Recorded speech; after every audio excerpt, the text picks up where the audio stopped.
Bismillahirrahmanirrahim. Alhamdulillahirabbil alamin.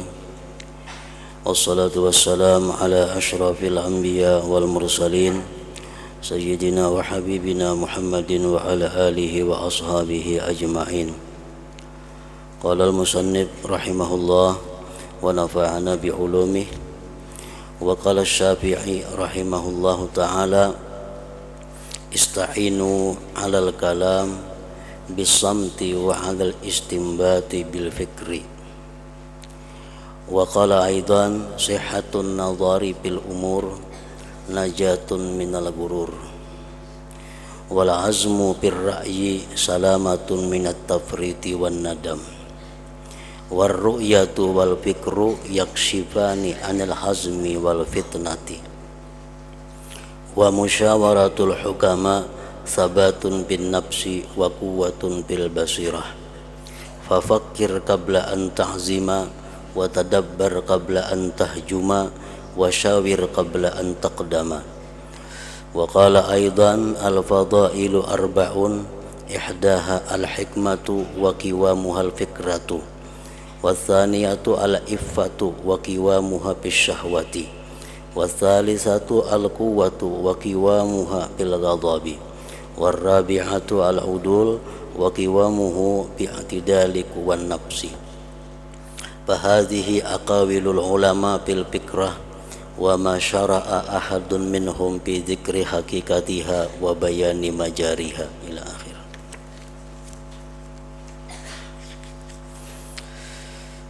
Makna daripada kalam al-Imam Al-Ghazali rahimahullah wa nafa'ana bi ulumi.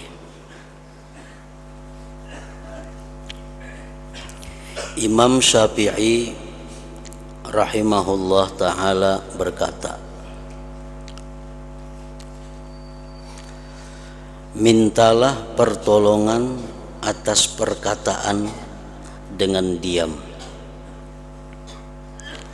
dan atas mencari pemahaman dari fikir.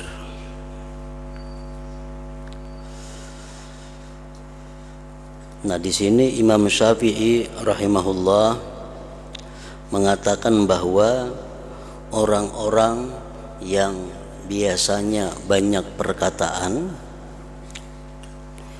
disuruh beliau minta pertolongan dengan diam.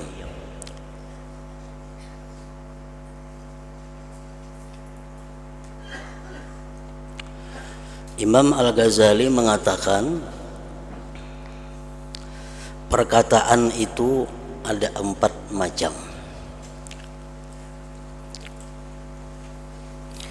Yang pertama, kata beliau, perkataan itu ada yang dararun mahdun, mudarat semata-mata. Perkataan kita itu kadang memberi manfaat, kadang membawa pahala. Ada perkataan yang hanya dapat dosa, seperti berdusta, ghibah, menggunjing orang. Itu perkataan yang dararun mahdun. Ada perkataan yang kedua, naf'un mahdun, yang memberikan manfaat semata-mata. Perkataan yang murni bermanfaat, yang mana kita diberi pahala bila mengatakan itu. Contohnya seperti amar ma'ruf nahi munkar, memberikan nasihat, memberikan saran kepada sesama, memberikan kata-kata perkataan yang halal yang menyenangkan hati saudara-saudara. Perkataan yang halal, yang boleh, yang membuat orang senang. Nah, itu contoh perkataan yang semata-mata bermanfaat. Yang ketiga, ada perkataan yang membawa dararun wa naf'un. Perkataan itu membawa manfaat ada, mudaratnya ada. Contohnya seperti berdebat. Nah, berdebat itu manfaatnya ada, mudaratnya banyak.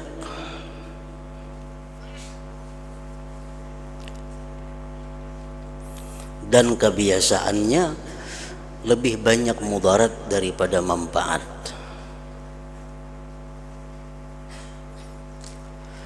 Yang keempat, perkataan la darara wala naf'a. Mudarat kada, manfaat kada. Artinya kita menuturkan itu, mengucapkan itu berpahala kada, berdosa kada. Nah, jadi 4 perkataan itu. Lalu hukumnya pun kada sama. Perkataan yang semata-mata membawa mudarat seperti dusta, ghibah, anjur atar, itu wajib kita tinggalkan. Wajib kita diam daripada berkata-kata seperti itu.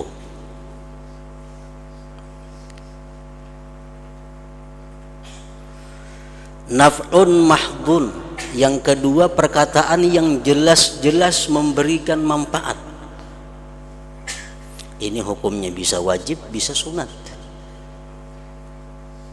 Kita katakan perkataan yang jelas memberi manfaat, ini wajib kita katakan atau sunat kita katakan. Yang ketiga tadi dararun wa naf'un, perkataan itu ada mudaratnya, ada manfaatnya. Nah, itu pun sebaiknya kada usah diperbuat, kada usah dikatakan. Ini mun ku ucapakan ini nang senang ada, nang tersinggung ada, kada usah. Tamu ada 10, mun ku ucapakan 5 nang senang, tapi 5 nang sakit hati. Nah, kada usah diucapkan. Yang keempat, perkataan yang tidak ada mudarat, tidak ada manfaat, itu pun jangan diucapkan juga. Kenapa? Karena bila kita ucapkan akan mempersulit, memperlambat kita dihisab nanti di akhirat oleh Allah Subhanahu wa ta'ala.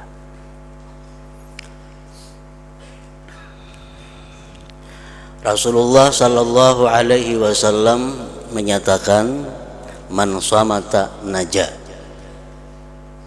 Barang siapa yang berdiam, dia selamat. Diam dari apa?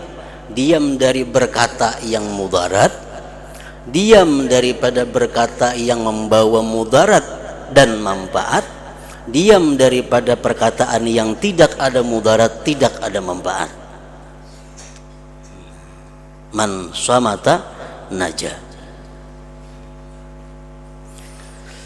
Hadis beliau tadi diperjelas lagi dengan sabda beliau, man kana yu'minu billah wal yaumil akhir falyakul khairan aw liyasmut.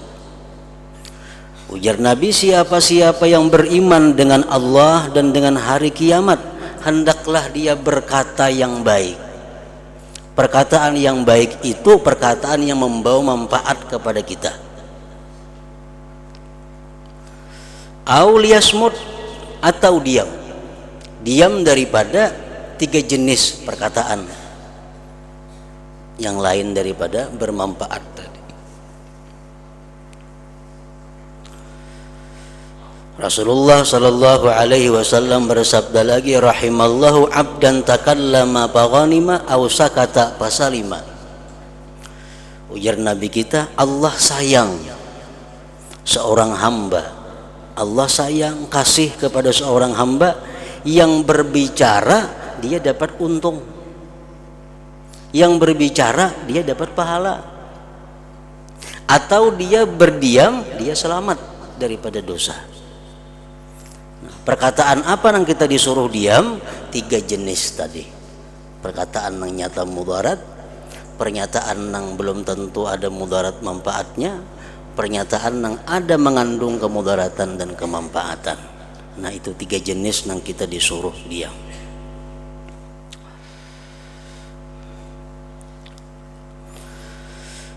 Beliau bersabda lagi, ala ukhbirukum bi aisaril ibadah wa ahwaniha 'alal badan, as-samtu wa husnul khuluq. Hakun laja Nabi ikam kepada hakan ibadah yang paling nyaman. Awak adalah apa? Apa ibadahnya? Diam. Berdiam. Dapat pahala. Ibadah yang paling mudah, ibadah yang paling ringan atas awak kita, atas badan kita adalah diam dan baik budi pekerti.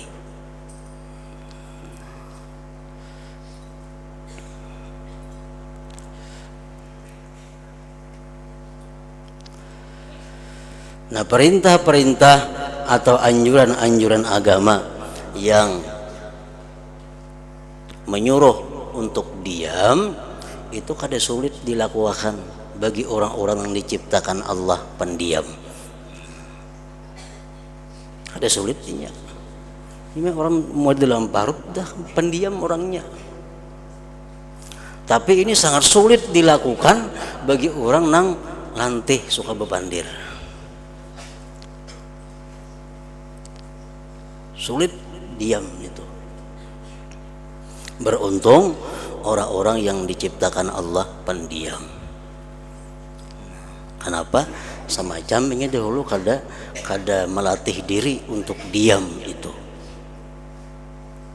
Keuntungan orang diam ini pertama, ini kada banyak dihisap di akhirat dengan kata-katanya. Yang kedua, orang yang diam ini mudah untuk menyendiri, mudah untuk berkhalwat. Orang yang pendiam itu mudah untuk berkhalwat. Nya kada mau rasa sepi, kesepian, kada mau orang pendiam tuh. Ini sepi berdahulu sudah. Nah, orang-orang nang pamandir, nang lantih ini nang mau sunyi. Kenapa? Bahan banyak pecang dikalawarakan, kawan kada ada. Lalu pas itu kamari mencari kawan, ada orang singgah pandir, kebanyakan nah di pikiran macam-macam dikalawarakan, nah mandang hari kada ada. Lalu sunyi, sepi.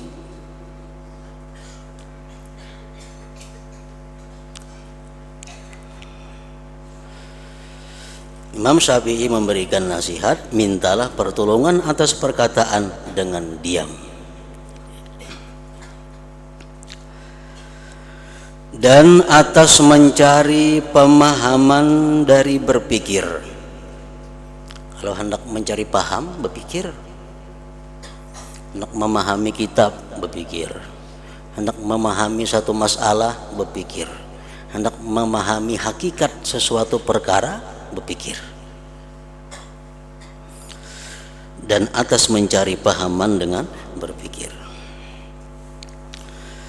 Dan Asy-Syafi'i rahimahullah berkata pula, sihatnya pandangan pada urusan-urusan adalah keselamatan dari tipu daya.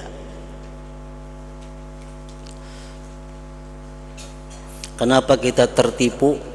Karena pandangan kita kada sihat. Karena pikiran kita kada jernih. Baik tertipu urusan agama atau tertipu urusan dunia.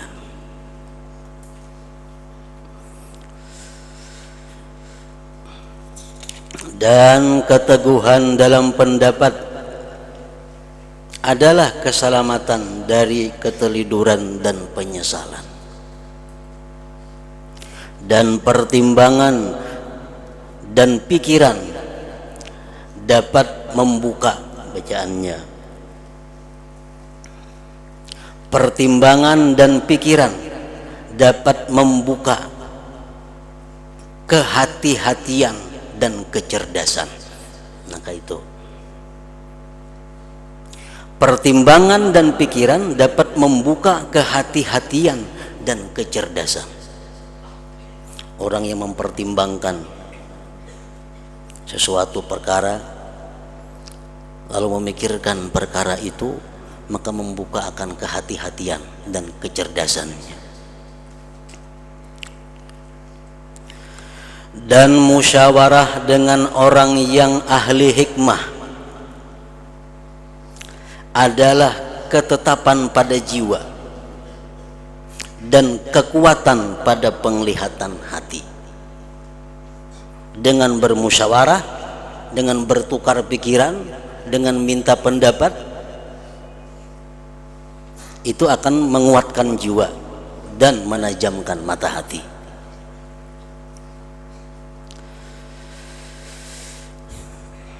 Imam Syafi'i masih berkata, maka pikirlah sebelum kamu mencita-cita. Sebelum berangan-angan berpikir solusinya.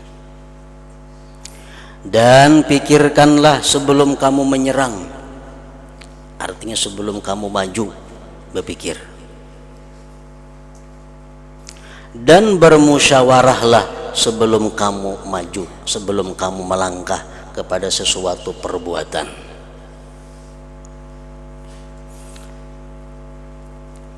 Musyawarah artinya bertukar pikiran atau minta pendapat.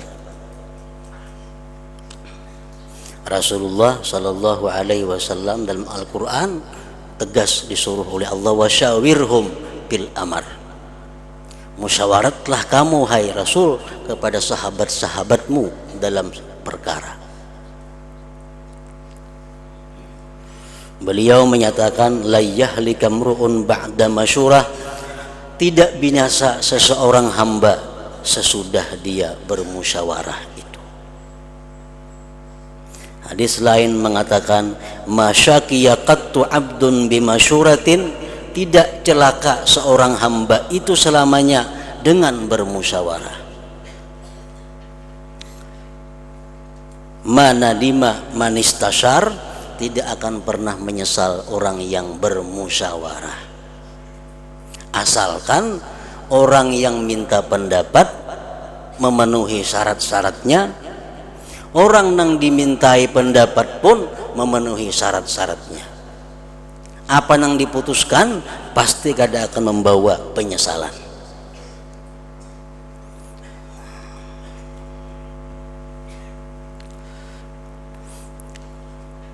Jadi sebelum kita minta pendapat kepada seseorang, kita mesti mengetahui dulu orang itu apakah patut untuk dimusyawarah atau kada. Apakah pada diri orang itu cukup syarat untuk jadi mustasyar, jadi orang yang memberi saran, jadi orang yang memberi petunjuk. Nah itu yang perlu kita ketahui. Imam Sufyan Ats-Tsauri mengatakan, liyakun ahlu masyuratika ahlat taqwa wal amanah. Itu syarat pertama. Orang yang engkau musyawarahi itu mesti takwa dan amanah. Itu syarat mutlak. Baik yang kita musyawarahkan urusan dunia atau kita musyawarahkan masalah agama, syarat mutlak yang dimusyawarahi itu orangnya takwa dan amanah.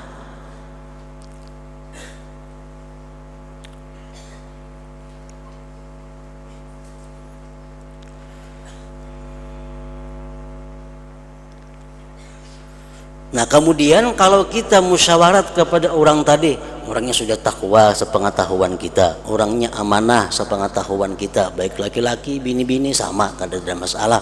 Yang penting takwa dan amanah. Kemudian kalau kita ingin minta pendapat tentang masalah yang berhubungan dengan agama,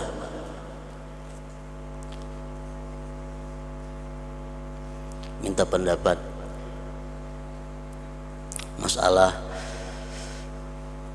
misalnya minta pendapat tentang hari perkawinan, pemilihan yang bagus, tentang nama anak siapa yang bagus, tentang hari ini apa yang bagus. Nah, masalah-masalah yang berkaitan dengan agama. Itu orang yang dimusyawarati itu syaratnya adalah ayyakuna aliman dayyina, bahwa dia itu orang yang alim dan orang yang memegang teguh agamanya. Nah, jadi kalau nang berbau agama, masalahnya itu kita minta pendapat satu kepada orang yang bersifat takwa dan amanah, kedua dia memang alim dan teguh dalam pendirian agamanya. Nah, itu cukup dimintai pendapat untuk urusan masalah agama. Nah, kalau masalah dunia, karena musyawarat ini kita disuruh bukan hanya masalah agama, masalah dunia pun disuruh musyawarah. Masalah dunia macam apa? Contohnya berdagang napa nang bagus, usaha, nah, itu masalah dunia.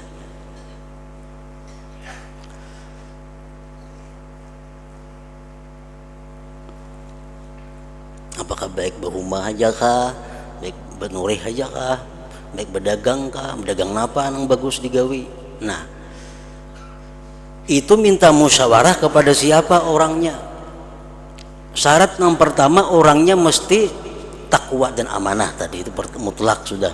Yang kedua ayyakuna akilan mujarriba, bahwa orangnya itu cerdik, berakal dan teruji. Orangnya sudah teruji. Orangnya itu betani suah, berdagang ya juga, menoreh untuk hargata ya juga. Nah, jadi kalau kita hendak betakun usaha kasih itu, nah apa yang bagus usaha saat ini? Karena Sayyidin itu berpengalaman dan macam-macam usaha. Nah, bila betakun berdagang napa nang baik, betakun kotawan guru tuh salah alamat nih tuh. Kalau dukun maginnya lagi, makanya baik dukunnya gini sugih sudah. Hanya tahu berdagang napa nang baik.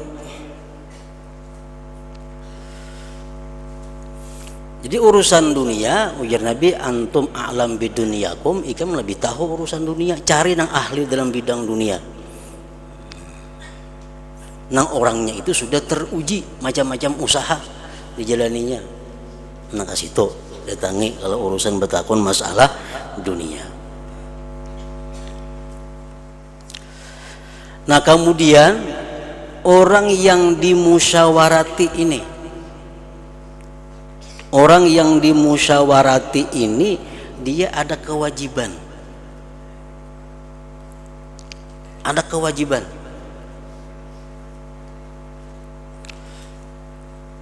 Yang pertama kewajibannya apa? Orang yang dimusyawarah ini an la yabsuwa mastusyira fihi li'annahu sirrul mustasyir, bahwa dia tidak boleh membuka, kada boleh membuka yang dimusyawarahkan padanya, karena itu merupakan rahasia orang nang minta pendapat. Kada boleh dibuka. Walau lawan bini kada boleh dibuka.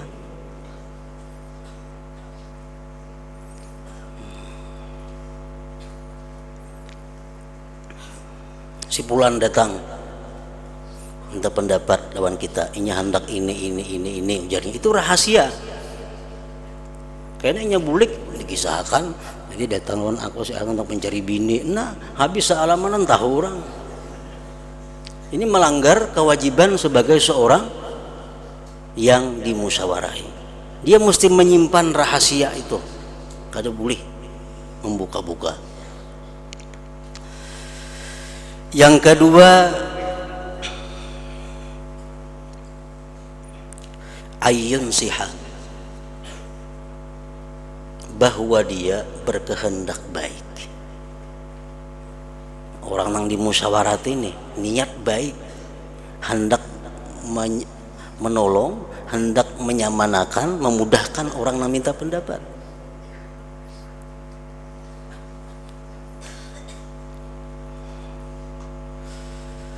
Yang ketiga ayatawaffa sidqa, bahwa dia berijtihad mencari kebenaran.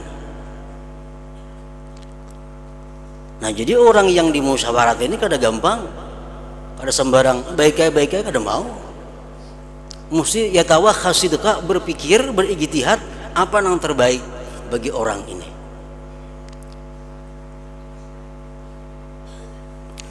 Yang keempat, ayyushira fil umur allati ya'rifuha aw yujarribuha, bahwa dia memberikan petunjuk kepada orang yang minta saran itu perkara yang dia ketahui atau yang dia sudah mengujinya. Inya sudah menguji atau inya mengetahui, nah itu yang diberikan petunjuk. Sesuatu yang seorang belum jelas baik buruknya dan kada pernah mengujinya, itu kada boleh disaranakan lawan orang yang minta saran, kada boleh. Seorang kada biasa berdagang kain umpamanya, kada biasa. Orang minta pendapat dua kita, mau berdagang kain, nah kada kawan itu. Seorang kada biasa berdagang kain, itu harus yujarribuha. Nah, yang kelima, ayyukhlisa lillahi ta'ala, bahwa dia itu ikhlas karena Allah memberikan saran itu.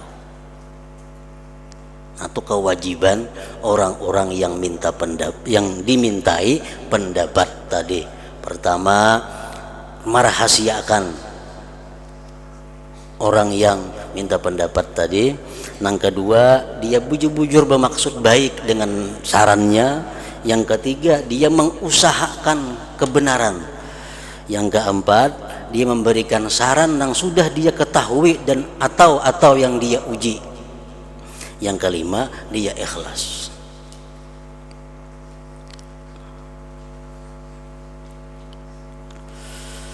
Nah, kemudian supaya apa yang ujar Nabi tadi, manadima manistasar, kada menyesal orang yang musyawarah, kada menyesal orang yang minta pendapat, itu kalau memenuhi persyaratan. Orang yang minta pendapat pun ada juga syarat-syaratnya. Meminta saran. Yang pertama, syaratnya orang yang minta pendapat itu bahwa dia mengalami satu keraguan dalam masalah yang ia hadapi.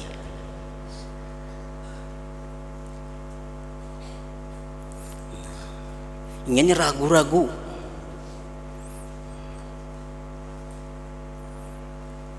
Nah, disitulah dia minta pendapat.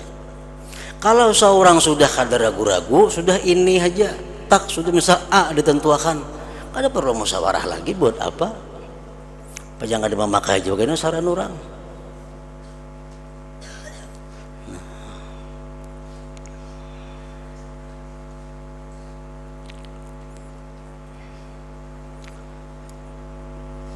Mesti belum ada keputusan apakah hendak ke sini atau ke sana, kada ada, nah kemana kada jelas, lalu minta pendapat. Nah,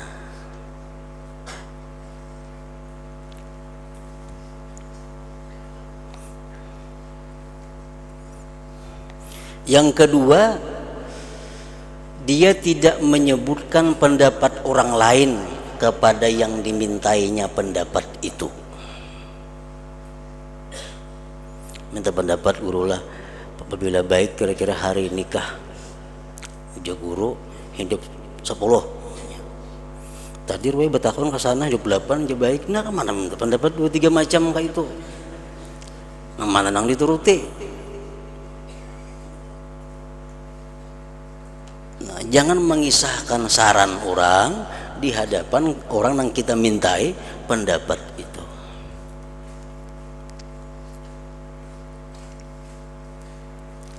Nah, yang ketiga, syaratnya orang yang minta saran itu benar-benar ingin mendapatkan yang terbaik dari musyawarat itu, dari minta pendapat itu.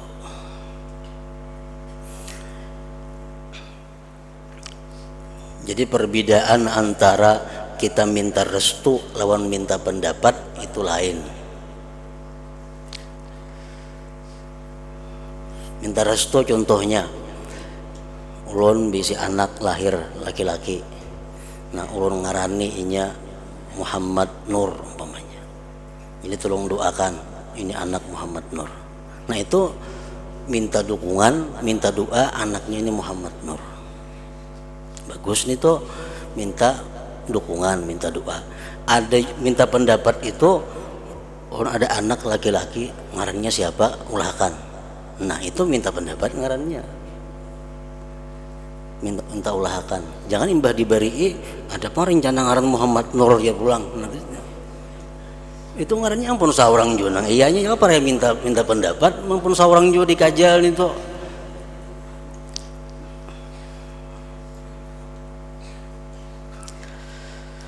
Nah jadi tadi belum ada kejelasan. Nah bila sudah musyawarat ini sempurna, musyawarat ini cukup syarat-syaratnya, apa yang dikatakan Nabi itu pasti benar. Mana dima manistasar, tidak akan menyesal orang yang bermusyawarat, orang yang minta pendapat itu. Asy-Syafi'i juga berkata, Imam Syafi'i berkata lagi rahimahullah, perbuatan utama itu ada 4, yaitu yang pertama hikmah.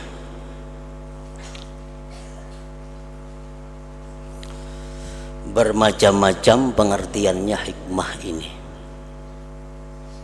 Ada yang mengatakan ilmu, ada yang mengatakan ilmu dan amal, ada macam-macam. Cuma yang dimaksud di sini adalah hikmah itu halatun lin nafsi biha yudrikus shawab anil khata'. Pengertian hikmah di sini adalah satu keadaan di dalam diri kita yang dengannya itu kita bisa memperdapati yang benar dari yang salah. Sesuatu yang ada dalam diri kita yang dengan sesuatu itu kita bisa memperdapati, oh ini yang bujur, ini yang salah. Nah itu hikmah. Tiangnya adalah pikiran. Artinya apa? Kalau hendak mendapatkan itu tafakkur. Kalau hendak mengetahui mana yang bujur, mana yang salah, itu tiangnya adalah al-fikir, tafakkur, berpikir. Bila kita kada berpikir, kita kada tahu nama nang bujur, nama nang salah.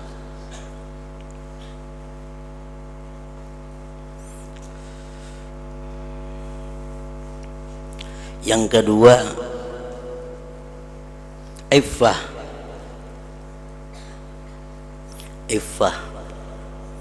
Iffah ini halatun lin nafsi biha yakufu nafsahu anil haram was su'al. Halatun lin nafsi biha yakufu nafsahu anil haram was su'al. Sesuatu yang ada dalam diri kita yang dengan sesuatu itu kita bisa mencegah perbuatan yang diharamkan dan bisa mencegah daripada minta-minta. Itu iffah ngarannya. Orang yang afif, orang yang bersifat iffah, dia akan bisa menjaga dirinya daripada yang dilarang Allah, dan dia menjaga dirinya daripada minta-minta kepada orang lain, mengemis kepada orang lain. Nah, iffah itu adalah termasuk perbuatan kelakuan yang utama.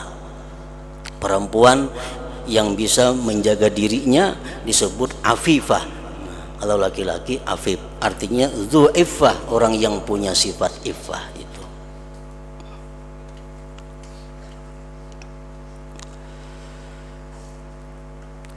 Tiangnya adalah pada nafsu syahwat, artinya pada meninggalkan nafsu syahwat.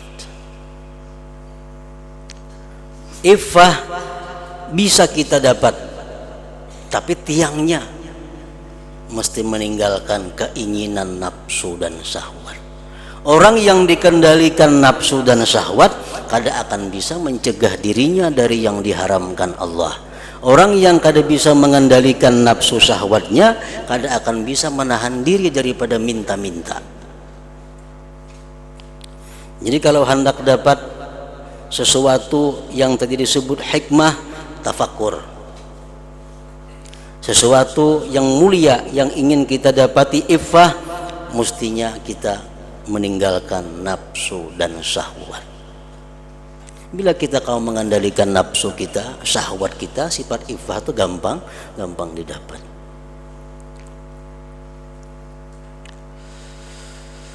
Yang ketiga, kekuatan. Al-quwwah.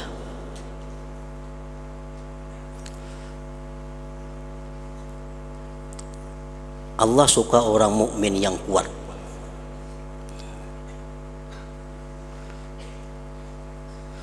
Tiangnya adalah pada kemarahan, maksudnya pada meninggalkan kemarahan. Bil ghadab ai fi tarkiha, jarka itu.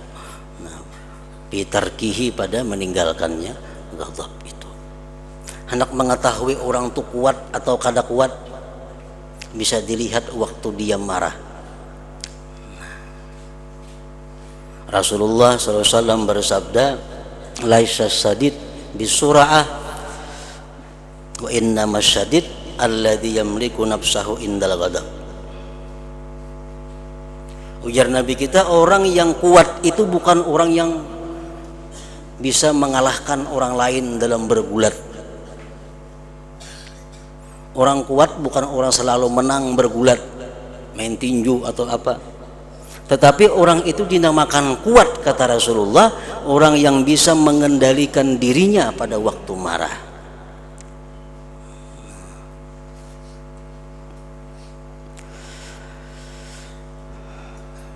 Jadi untuk mendapatkan perbuatan atau kelakuan yang bernama kekuatan tadi, tiangnya adalah pada meninggalkan kemarahan yang di luar syara. Nah, kemarahan yang di luar syariat.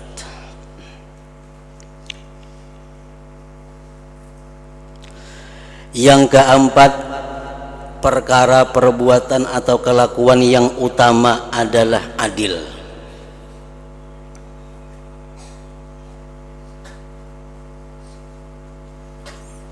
Tiangnya adalah pada kelurusan kekuatan diri.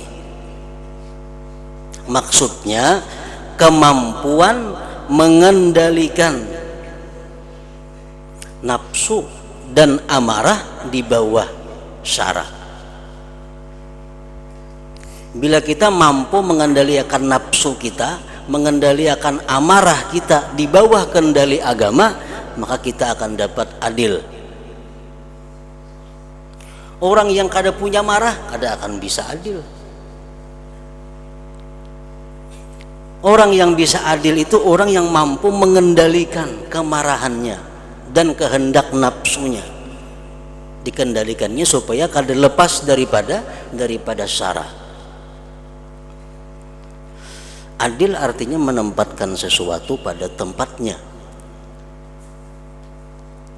menempatkan sesuatu pada tempatnya, memberikan sesuatu kepada yang berhak, kada memberikan sesuatu kepada yang kada berhak. Marah kepada orang yang berhak dimarahi, sayang kepada orang yang berhak untuk disayangi. Nah, bila kau macam itu, ngarannya adalah adil. Itu bisa kita dapat kalau kita bisa mengendalikan nafsu dan amarah kita di bawah kendali agama. Karena dengan sebab kita marah kepada seseorang, marah kita kada terkendali, kita bisa mencegah hak orang itu.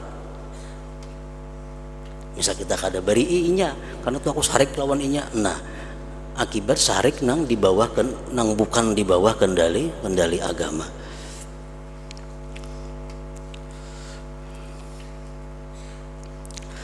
Nah, maka inilah perkataan-perkataan para ulama tentang pikiran,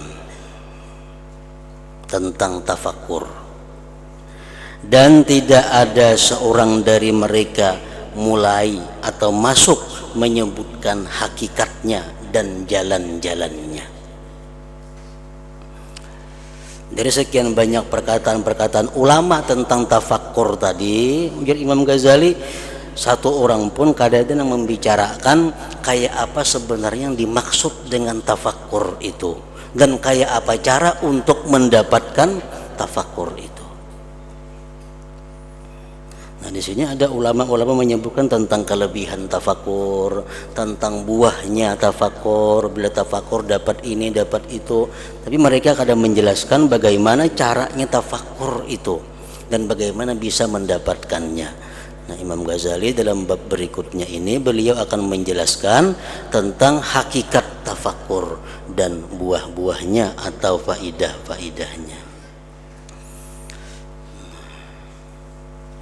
Ketahuilah bahwa arti fikir adalah menghadirkan dua ma'rifat dalam hati.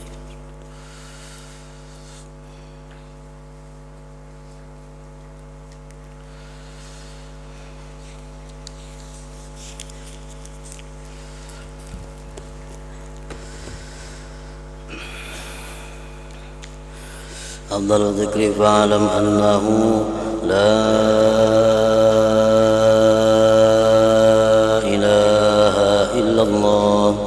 Muhammadur Rasulullah, la ilaha illallah Muhammadur Rasulullah, la ilaha illallah Muhammadur Rasulullah, la ilaha illallah, la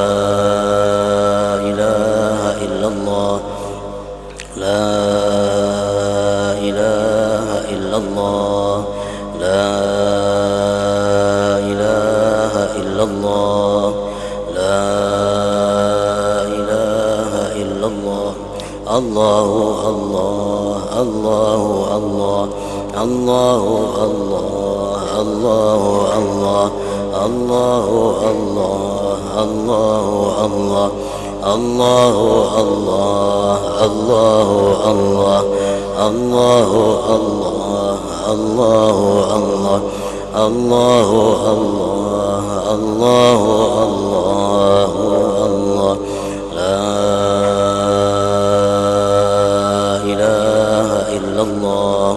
Muhammadur Rasulullah, la ilaha illallah Muhammadur Rasulullah, la ilaha illallah Muhammadur Rasulullah, la ilaha illallah. Al-Fatihah.